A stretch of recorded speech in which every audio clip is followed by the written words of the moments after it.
Hello friends, आज हम पढ़ेंगे समविभव पृष्ठ के गुण के बारे में, यानी कि इक्विपोटेंशियल सरफेस की क्या प्रॉपर्टीज होती है उसके बारे में हम आज डिस्कशन करने वाले हैं।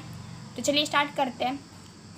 इसके पहले हम ये रिवाइज कर लेते हैं कि हमने समविभव पृष्ठ के बारे में क्या पढ़ा था।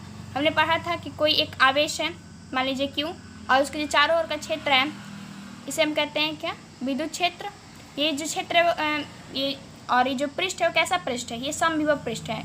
समविभव पृष्ठ में क्या होता है कि प्रत्येक बिंदु पर विभव का मान क्या होगा, समान होगा।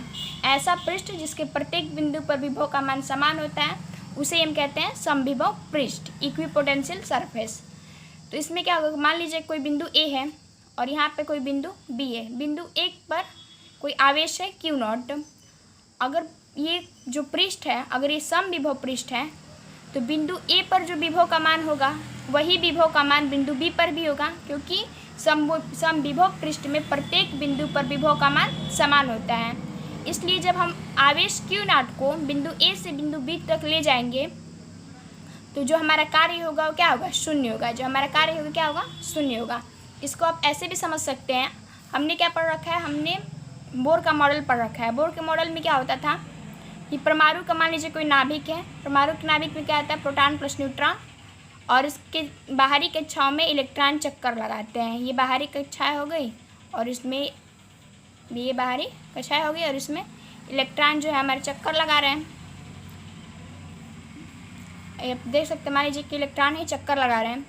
इसमें क्या होता था, जब तक कि जो इलेक्ट्रॉन है अपने कक्षा में गति करते हैं तब तक इनकी ऊर्जा का ह्रास नहीं होता है। जब ऊपर वाले कक्षा में जाएंगे तो ऊर्जा उत्सर्जित करेंगे और नीचे वाले में आएंगे तो अवशोषित करते थे।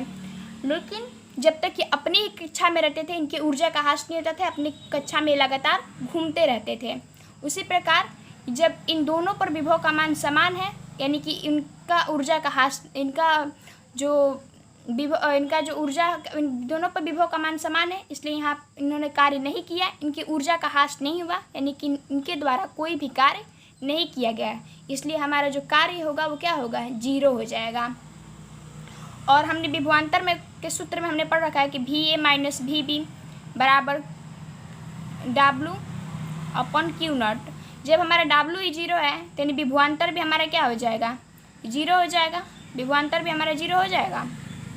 अब एक बात और समझिए आप लोग, मान लीजिए कि ये कोई विद्युत क्षेत्र, आई होप कि आपको दिख रहा हो, ये कोई विद्युत क्षेत्र है, सपोज दैट इसकी दिशा इस तरफ है।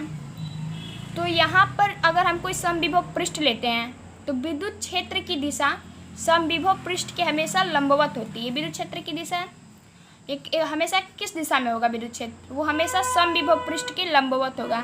ये हमारा मान लीजिए कि कोई समविभव पृष्ठ है, इसके लंबवत ही होंगी हमारी जो विद्युत क्षेत्र होगा, उसकी दिशा हमेशा समविभव पृष्ठ के लंबवत होगा।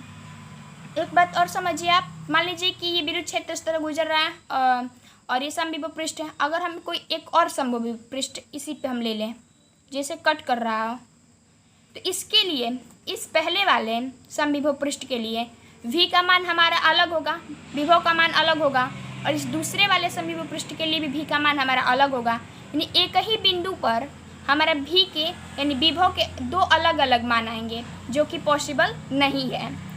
तो इन सभी बातों को जो मैंने अभी आपको समझाया, इसको मैंने लिख दिया अच्छे से, आप चाहें तो उसे नोट कर सकते हैं। अब मैंने जो भी बातों को समझाया है उसको मैंने एक स्टेटमेंट के तौर पे लिखा है, आप चाहें तो उसे नोट कर लीजिए। देखिए क्या लिखा है मैंने। पहले नंबर, तो दो समविभव पृष्ठ एक दूसरे को कभी नहीं काटते, क्योंकि ऐसा होने पर एक ही बिंदु पर विभव के दो मान हो जाएंगे, जो कि असंभव है, जो कि संभव नहीं है। आप देख सकते हैं यहाँ पर विभव का मान अलग हो जाएगा, यहाँ पर विभव का मान अलग हो जाएगा, और एक ही बिंदु पर दो विभव के मान होना संभव नहीं है। तो पहला तो ये हो गया कि दो समविभव पृष्ठ एक दूसरे को कभी नहीं काटते, क्योंकि ऐसा होने पर एक ही बिंदु पर विभव के दो मान हो जाएंगे, जो कि असंभव है। दूसरा नंबर क्या है कि समविभव पृष्ठ पर आवेश को विस्थापित करने में किया गया कार्य शून्य होता है। इसके बारे में हमने डिटेल से चर्चा कर ली है। आगे देखते हैं क्या है। अगला हमारा पॉइंट है कि समविभव पृष्ठ पर विभवांतर क्या होता है, शून्य होता है। इसके बारे में भी हमने बताया कि जब हमारा कार्य शून्य होगा, जब हमारा किया गया कार्य शून्य होगा तो विभवांतर भी शून्य हो जाएगा। और चौथा सबसे इम्पोर्टेंट पार्ट कि विद्युत क्षेत्र की दिशा सदैव समविभव पृष्ठ के लंबवत होगी। जो समविभव पृष्ठ होगा उसमें जो विद्युत क्षेत्र गुजरेगा, विद्युत क्षेत्र की दिशा हमेशा समविभव पृष्ठ के लंबवत होगी। तो आई होप आपको ये सारी बातें समझ में आ गई होंगी। तो अगर आपको ये वीडियो अच्छा लगे तो लाइक करें, शेयर करें और चैनल को सब्सक्राइब करना बिल्कुल ना भूलें। Thank you.